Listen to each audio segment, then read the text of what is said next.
Welcome to The Explainer. Today we're diving into a really fascinating toolkit that's going to totally upgrade how we process information.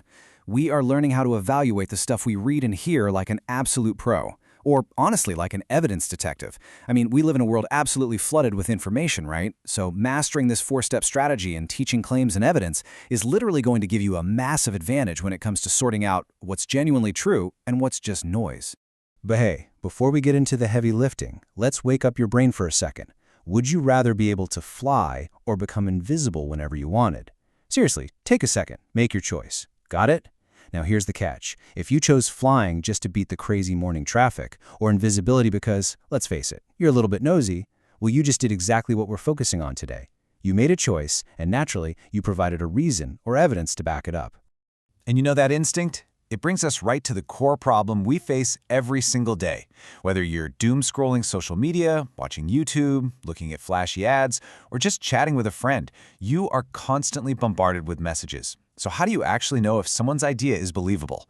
Well, the whole focus of this explainer is to hand you the ultimate tool, a super reliable four-step strategy to navigate a world that is just full of bold, completely unsupported statements. Okay, so here's our game plan for today. We're going to cover 1. Decoding the toolkit, 2. The four-step strategy, 3. The strategy in action, and 4. Evaluating evidence strength. Let's get right into it. Section 1. Decoding the toolkit, essential vocabulary. So, every good detective needs a toolkit before heading out into the field, right? But our toolkit isn't magnifying glasses or fingerprint powder. It's actually made up of 4 crucial pieces of vocabulary. Let's start with the absolute most important one, the claim. A claim is, simply put, the author's main argument. It's the point they're trying to make. When you're looking at a text, the big question you should be asking yourself is, okay, what does this author actually want me to believe? A really great quick check is asking, if they could only get across one big idea, what would it be? For example, think about a student arguing they need a longer lunch break to eat, chill out, and get ready for the next class. That central idea, that lunch should be longer, that's their claim. Now here's the kicker. Once someone makes a claim, they can't just leave it hanging. They have to back it up. And that brings us to textual evidence. This is your proof, the receipts. We're talking facts, statistics, examples, expert opinions, or direct quotes. The beautiful thing about textual evidence is that it is 100% tangible. You can literally point your finger at the page to validate the claim. So when you're hunting for evidence, ask yourself, where exactly can I prove my answer in the text?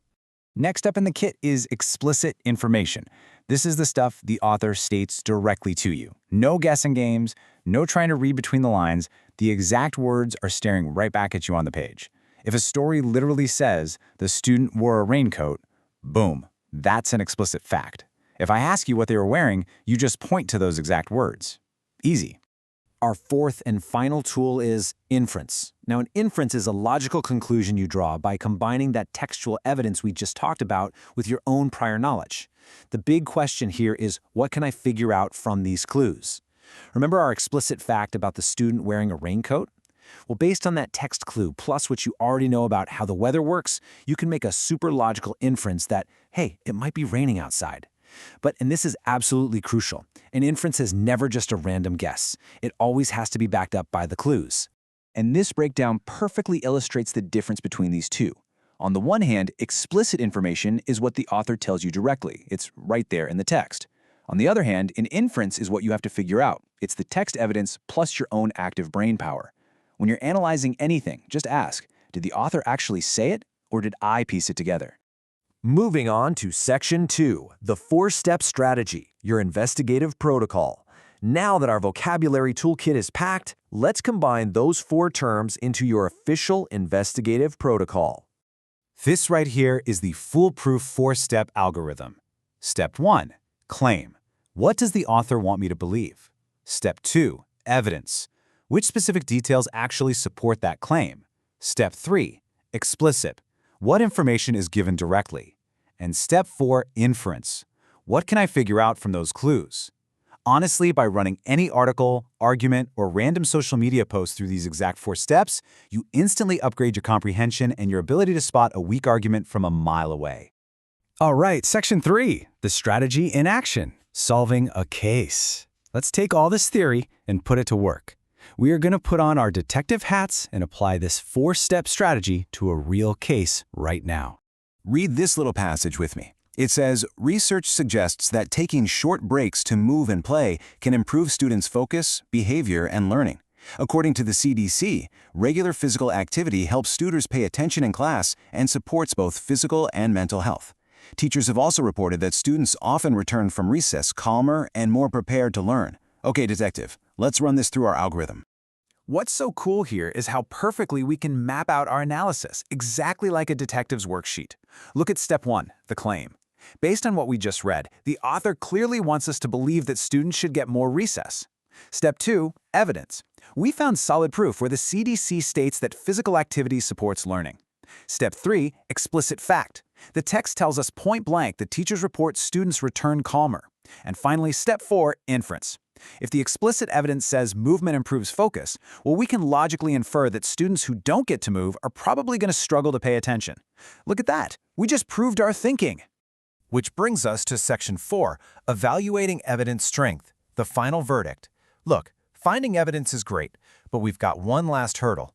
We have to figure out if the evidence we just found is actually strong enough to hold up in the real world. Because just like in a courtroom, not all evidence is created equal.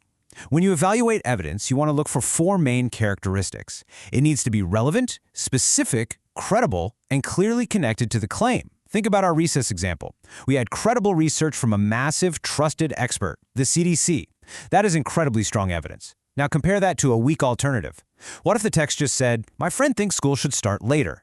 I mean, would you trust extensive, verified research or just one random person's unproven opinion? Strong evidence always relies on facts you can actually verify. And that leads perfectly into this powerful little mantra from the source material.